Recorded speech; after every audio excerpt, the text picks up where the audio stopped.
Hello everyone, welcome back to my channel dual cracker. आज हम chapter number 10 start करने जा रहे हैं, दैट इज़ ग्रेविटेशन। इस चैप्टर में हम पढ़ेंगे कि किस तरह से जो ऑब्जेक्ट्स है वो अर्थ पर हैं और हम किसी और प्लैनेट पर सर्वाइव क्यों नहीं कर सकते हैं। काफ़ी इंटरेस्टिंग चैप्टर है ग्रेविटेशन। जो फिज़िक्स है वो काफ़ी इंटरेस्टिंग है, जो हमारी डेली लाइफ से बिलोंग करती है। चलिए हम स्टार्ट करते हैं इस चैप्टर को। In chapter number 8 and 9 we have learned about the motion of object and forces as the cause of motion. जो हमारा चैप्टर नंबर 8 था that was motion, and chapter number 9 was forces and laws of motion.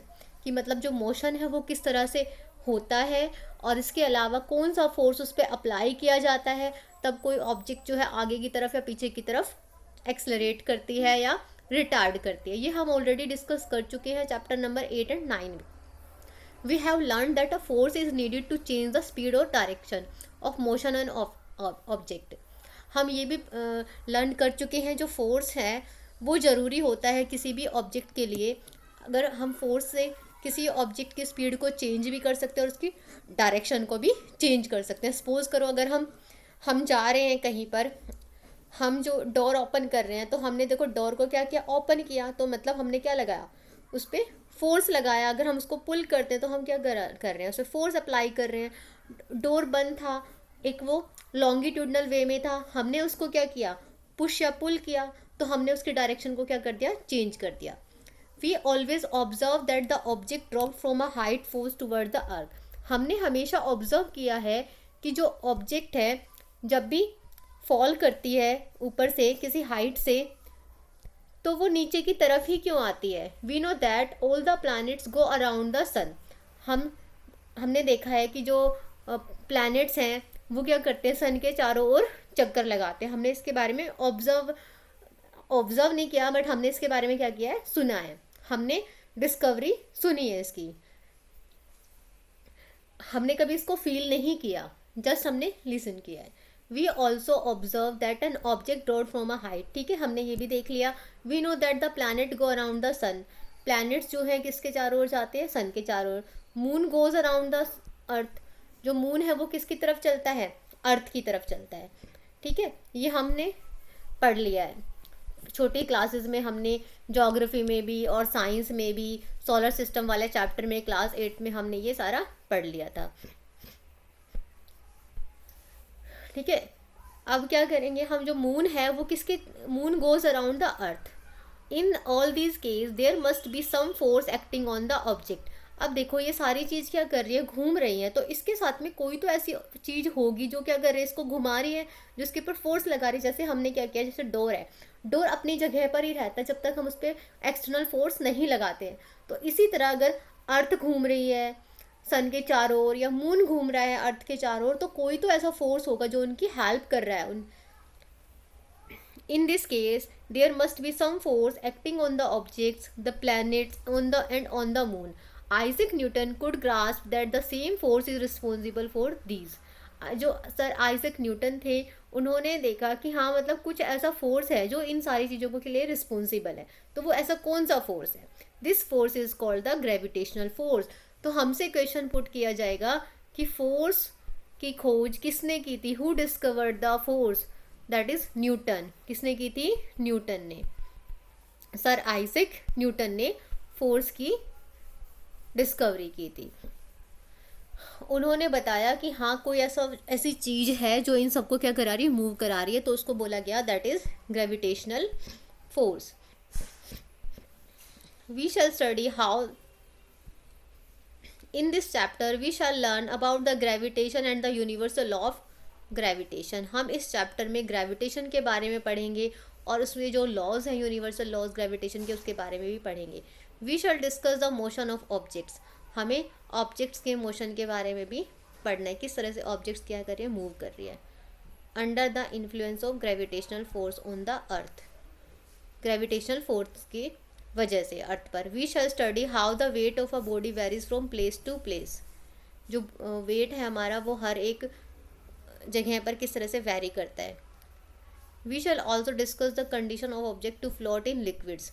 हम ये भी देखेंगे कि जो objects है वो किस तरह से जो है फ्लोट करती हैं, लिक्विड के अंदर तैरती है। हमने पानी के अंदर पत्थर फेंका, स्टोन फेंका, या फिर हमने कोई पेपर फेंका तो वो किस तरह से फ्लोट करता है या नीचे बैठ जाता है, तो हम जो है इसके बारे में पढ़ेंगे. Now 10.1 is gravitation.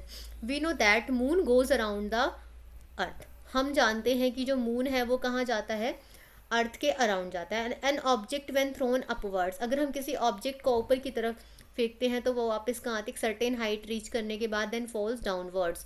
It is said that when Newton was sitting under a tree, ये कहा जाता है कि जब न्यूटन जो है एक पेड़ के नीचे बैठे हुए थे, एप्पल फेल ऑन हिम, एक जो सेब है वो उनके ऊपर गिरा. The fell off Apple made Newton start thinking. जैसे ही वो सेब उनके ऊपर गिरा तो उस सेब ने न्यूटन को सोचने पर मजबूर कर दिया. He thought that the if earth can attract an apple can it not attract the moon. उन्होंने सोचा कि जो ये अर्थ है वो एप्पल को अट्रैक्ट कर रही है, एप्पल को अपनी तरफ खींच रही है, तो जो मून है वो भी तो ऊपर की तरफ है, क्या वो मून को अपनी तरफ नहीं लेकर आ सकती, नीचे नहीं लेकर आ सकती. Is the force the same in both cases. क्या दोनों के अंदर ऐसी फोर्स है, दोनों की फोर्स हो सकता है बराबर हो जो उसको नीचे नहीं आने दी. तो उन्होंने ये सोचना शुरू किया. Is the force same in both cases. He conjectured that the same type of force is responsible in both the cases. उन्होंने सोचा कि हाँ, कि दोनों केसेस में जो है एक फोर्स है. He argued that at each point of its orbit. उन्होंने ऑर्बिट के हर एक पॉइंट पर आर्ग्यू किया. The moon fall towards the earth instead of going off in a straight line. उन्होंने किया कि जो मून है वो अर्थ की तरफ आना चाह रहा है, वो आगे की तरफ जाने की बजाय वो क्या कर रहा है, अर्थ की तरफ जा रहा है. स्ट्रेट लाइन में नहीं जा रहा, वो कहाँ जा रहा है, अर्थ की तरफ आ रहा है. इसका मतलब ये भी क्या कर रहा है, अर्थ भी इसको क्या कर रही है, अट्रैक्ट कर रही है. But we do not really see the moon falling towards the earth. लेकिन हमने कभी नहीं देखा कि जो मून है वो अर्थ के ऊपर गिर रहा है.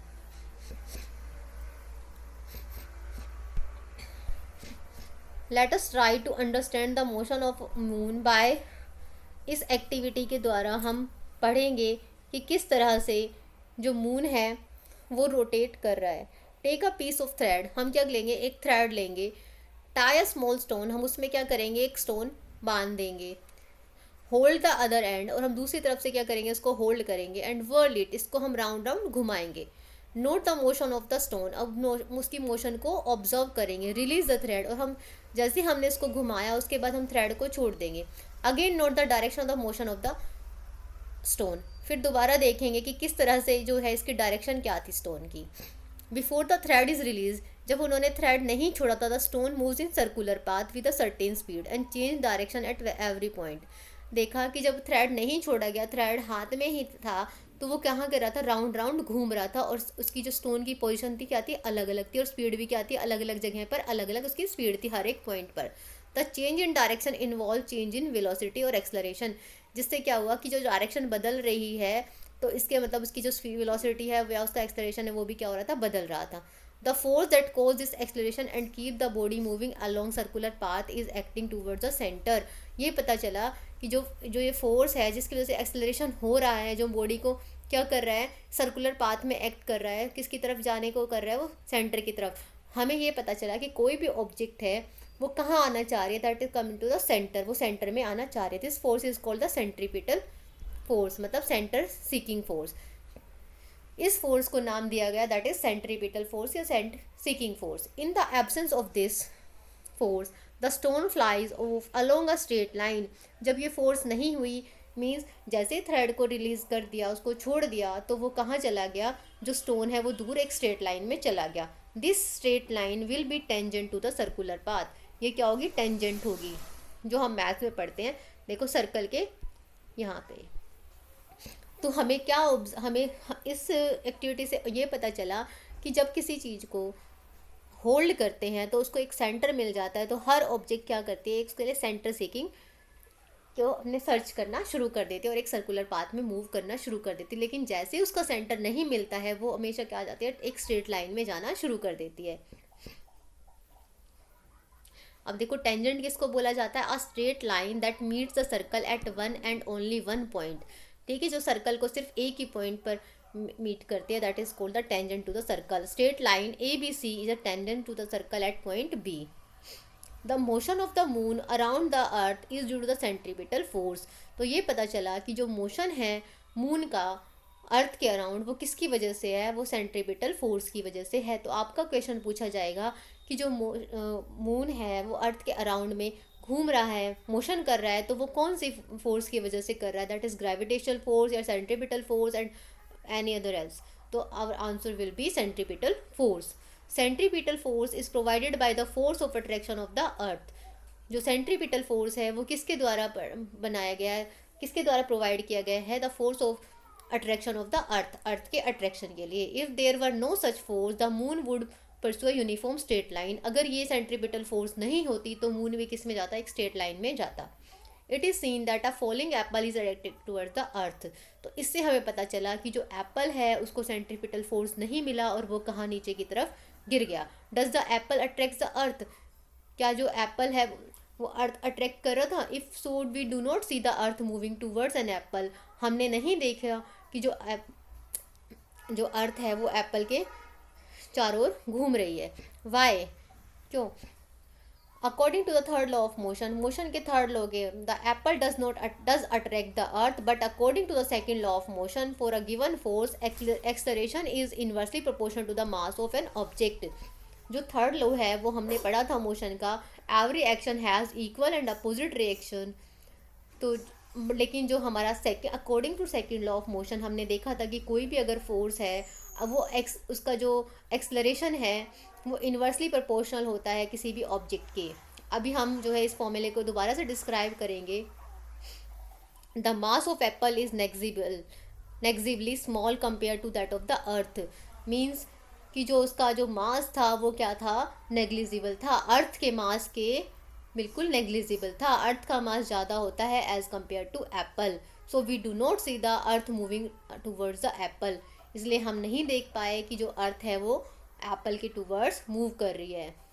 Extend the same argument for why the earth does not move towards the moon. अब इसमें ये भी देखा जा रहा है कि जो मून के टूवर्ड्स क्यों नहीं अर्थ जो है मूव करती है। In our solar system all the planets go around the sun. जो सारे हमारे जो सोलर सिस्टम में है सारे प्लैनेट्स जो है किसके अराउंड जाते हैं, सन के अराउंड जाते हैं। But arguing the same way we can say that there exists a force between the sun and the planets. From the above facts Newton concludes that not only does the earth attract an apple and the moon but all objects in the universe attract each other. इससे उन्होंने ये conclude निकाला कि सिर्फ Apple या moon को ही मत के बीच में अट्रैक्शन नहीं है अर्थ का। जिस इस अर्थ पर या इस प्लैनेट में, इस यूनिवर्स में जितनी भी ऑब्जेक्ट है वो आपस में दूसरे को क्या करती है, अट्रैक्ट करती है। तो हमारा क्वेश्चन यही बनता है क्या इस यूनिवर्स के अंदर हर एक ऑब्जेक्ट एक दूसरे को अट्रैक्ट करती है। This force of attraction between the object is called gravitational force. इस फोर्स ऑफ अट्रैक्शन को क्या बोला जाता है, दैट इज ग्रेविटेशनल फोर्स। अगर जो प्लांट है वो यहाँ पर भी है तो वो किसकी वजह से, ग्रेविटेशनल फोर्स की वजह से है। दो प्लांट आपस में भी किस लिए अट्रैक्ट करते हैं, due to the gravitational force. तो मतलब कोई ना कोई अट्रैक्शन हर एक ऑब्जेक्ट के अंदर मिलता है, दैट इज ग्रेविटेशनल अट्रैक्शन। अब है यूनिवर्सल लॉ ऑफ ग्रेविटेशन। ये काफ़ी इंपॉर्टेंट लॉ है हमारा universal law of gravitation. Every object in the universe attract every other object with a force. अभी हमने पढ़ा कि यहाँ पर इस यूनिवर्स के अंदर हर एक ऑब्जेक्ट दूसरी ऑब्जेक्ट को अट्रैक्ट कर रही है। और this is A and this is B, this is object A and this is object B. तो every object in the universe attract each other object with a force which is proportional to the product of their mass. जो हमने पढ़ा ये formula कि अगर एक ये वाली एक ऑब्जेक्ट ए है जिसका मास कैपिटल एम है, एक ऑब्जेक्ट बी है मतलब छोटी है उसका मास क्या है, स्मॉल एम है, और उनके बीच में क्या है, दोनों के बीच में जो डिस्टेंस है that is a D square, दोनों के बीच का डिस्टेंस। और बीच में क्या होगा, ग्रेविटेशन कांस्टेंट होगा और इनके बीच में जो फोर्स होगा that is a gravitational force. Let us object A and B of mass M, जिसका कैपिटल मास एंड एम दोनों के बीच में लाई कर रहा है। फोर्स ऑफ अट्रैक्शन जो होगा वो एफ होगा। यूनिवर्सल लॉ के according the force between two object is directly proportional to the product of their mass. मतलब दोनों के प्रोडक्ट करेंगे तो वो किसके बराबर होगी, according to attraction of the force. और इन्वर्सली प्रोपोर्शनल होगी डिस्टेंस के स्क्वायर के। इन दोनों इक्वेशंस को अगर हम जोड़ देते हैं, कंबाइन कर देते हैं, तो F equals to M into M 1/d का स्क्वायर। ठीक है, दैट इज कांस्टेंट। और इस कांस्टेंट को रिमूव करने के लिए हम क्या लगाते हैं, that is capital G, where G is the constant of proportionality and is called universal gravitational constant. हमारा क्वेश्चन यहाँ से पूछा जाएगा कि what is the value of capital G and what is the value of small G and what we call the capital G. So we have to aware about that. Capital G is known as universal gravitational constant. By multiplying cross wise, अगर हम इस D को cross कर दें तो F D का square बन जाएगा और ये आ जाता है।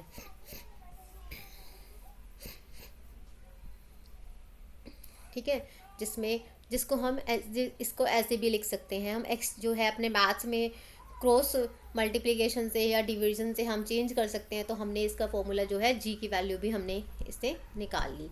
The SI unit of G can be obtained by substituting the unit of force distance का स्क्वायर अपॉन में एम। ठीक है, जिसको हम क्या बोलते हैं, newton metre square kg inverse square, क्योंकि देखो फोर्स को किस में करते हैं, न्यूटन में, डिस्टेंस का स्क्वायर डिस्टेंस को किस में करते हैं, मीटर में, 2 बार है डिस्टेंस तो हमने स्क्वायर लगा दिया। और यहाँ पर अपोन में क्या है, मास को किस में करते हैं, केजी में, दूसरे वाले को भी किस में करते हैं, केजी में। ये किसकी वैल्यू हो गई, ये ग्रेविटेशन कांस्टेंट की, हम जिसको क्या लिख सकते हैं, न्यूटन मीटर स्क्वायर अपोन में केजी का स्क्वायर या इनवर्स। ठीक है, ये हमारी एसआई यूनिट हो गई। और इसकी जो वैल्यू है वो भी हमें याद रखनी है। The value of G was found out by Henry Cavendish. हमसे क्वेश्चन पूछा जाएगा कि जी की वैल्यू किसने फाइंड की थी, तो कौन थे वो, Henry Cavendish.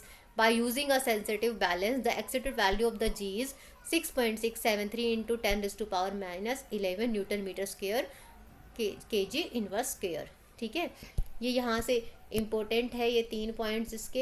SI unit important है, किसने दी इसको वैल्यू और क्या वैल्यू है। हेनरी केवेंडिश का हमें नाम याद रखना है, 1731 to 1810। We know that there exist a force of attraction between 2 objects. हमें पता चला कि हाँ कि 2 ऑब्जेक्ट्स के बीच में क्या होता है, फोर्स ऑफ अट्रैक्शन होता है। Compute the value of this force. अब इसकी वैल्यू जो है फोर्स की हम कैलकुलेट कर सकते हैं using this equation. The law is universal in the sense that it is applicable to all bodies whether the bodies are big or small। हमें पता चला कि जो ये लॉ है, यूनिवर्सल लॉ, ये हर एक बॉडी के अप्लाई कर सकता है, बड़ी बॉडी के लिए भी और छोटी बॉडी के लिए, वेदर दे आर सेलेस्टियल और टेरेस्ट्रियल, चाहे वो सेलेस्टियल बॉडीज हो या टेरेस्ट्रियल हो। इनवर्स का square, saying that force is inversely proportional to the square of the distance, means for example if D gets bigger by a factor of 6 F becomes 1/36।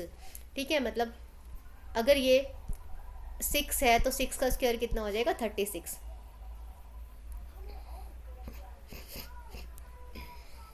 अब यहाँ पे कुछ न्यूमेरिकल्स हैं, उससे पहले हमें जो ये वाली थ्योरीज है इनकी भी हमें ये रीड करनी होगी, जिसमें केप्लर्स लॉ और ये सब कुछ है, ये हम नेक्स्ट क्लास में करेंगे। अभी आज के लिए इतना ही इनफ है, चलिए नेक्स्ट क्लास में मिलते हैं।